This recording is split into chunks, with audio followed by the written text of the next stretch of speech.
भावांनो, 31 मे येत आहे. 31 मे म्हणजे काय? म्हणजे पुण्यश्लोक अहिल्यादेवी होळकर यांची जयंती. भावांनो, जयंत्या तर नेहमी होतात, परंतु जयंतीतून आम्ही काय शिकलं पाहिजे?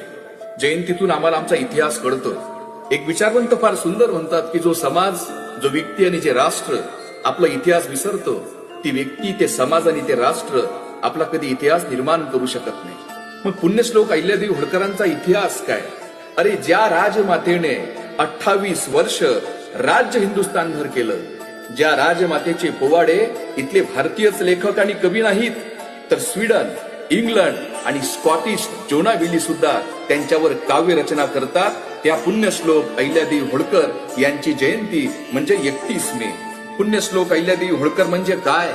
आज बघा ना, साध्या ग्रामपंचायतीचा कार्यकाल 5 वर्षाचा आहे. आम्ही नीट आमची गावातली ग्रामपंचायत सांभाळू शकत नाही, पण त्या राजमातेने ज्यावेळी अखिल भारतात सगळीकडे धुमाकूळ गाजला होता, पण अशाही स्थितीत आपलं इंदोरचं आणि महेश्वरचं राज्य त्यांनी शांतीने सांभाळलं. नवे तर लोक कल्याणकारी राज्य प्रस्थापित केलं.